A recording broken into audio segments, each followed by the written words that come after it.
Всех приветствую! Давайте посмотрим, что у нас произошло на рынке криптовалют за последние сутки. По биткоину мы видим, что коррекция, как и прогнозировалось, началась. Продолжалась она уже со вчерашнего дня, но в принципе практически с того же момента, когда и был прошлый прогноз. Закончилась ли эта коррекция? Так, сейчас растянем Фибоначчи. Ориентировочная зона коррекции здесь. Как мы видим, цена уже приходила сюда. Возможно, она уже завершила коррекцию. Но глядя на саму структуру движения, на количество волн, можно сделать вывод, что еще провалимся вниз. По мне так будет что-то такое. И потом уже наверх. Ну давайте не так нарисуем, а чтобы видно было, откуда у нас идет прогноз. Ну вот отсюда, да. То, что он даст небольшой перехай. Потом соберет стопы, потом наверх. Ну, короче, здесь будет пока болтанка такая, по моему мнению. Что у нас по эфиру? Давайте посмотрим. По эфиру у нас был хороший прострел. Так, на 4 часах. Вчера был прогноз. Эфир я даже не рассматривал. Был 27 число. Мы были где-то здесь. Если вот так вот убрать, то действительно объемы вниз, цена вниз, все вниз. И никаких предпосылок к росту не было. Сейчас же мы дали хороший прострел. И судя по появившемуся объему и индикаторам, это выглядит достаточно хорошо.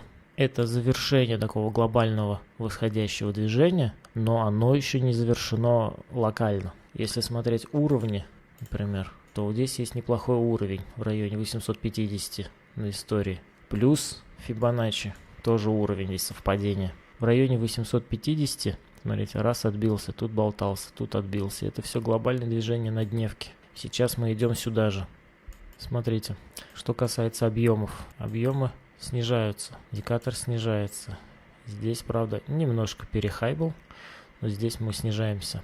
Если даже будет рост дальнейший, то я думаю, вот до сюда он продлится, а дальше уже вниз. Поэтому посмотрим, как будет вести себя цена. Входить я сюда не буду.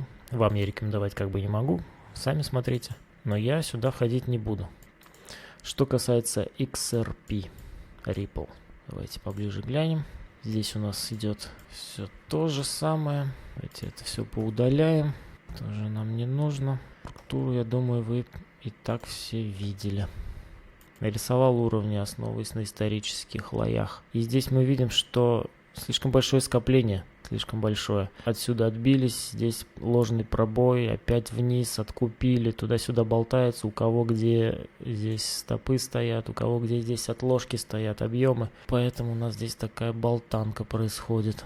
Если смотреть профиль объемов, главные объемы сконцентрированы здесь. Отсюда хорошо откупали хвосты. Давайте побольше поставим, хотя бы 4 часа. Пролили, откупили, то есть вот этот уровень держит. Отсюда откупают. Но и стоит обратить внимание на вот эти хвосты. То есть здесь сверху тоже давят объемы, хвост. Здесь опять рост объемов и снова хвост сверху. Здесь хвост. То есть это тоже наверх-то не дают идти. Снизу держит. Это классический флэт. Я по-прежнему жду пробития вниз. Даже если улетит вверх, на каком-нибудь небольшом откате я прикуплю. Давайте посмотрим еще рубль. Что у нас по рублю? Нельзя уже дальше сидеть и ждать коррекции ниже. Потому что здесь был перехлёст волны 1. Что это может быть сейчас? Вполне возможно, что пятиволновка уже здесь прошла. Это идет глобальная коррекция, общая к этому импульсу. Ходить пока не следует, ждем дальнейшего движения. Итак, удачной торговли. Счастливо.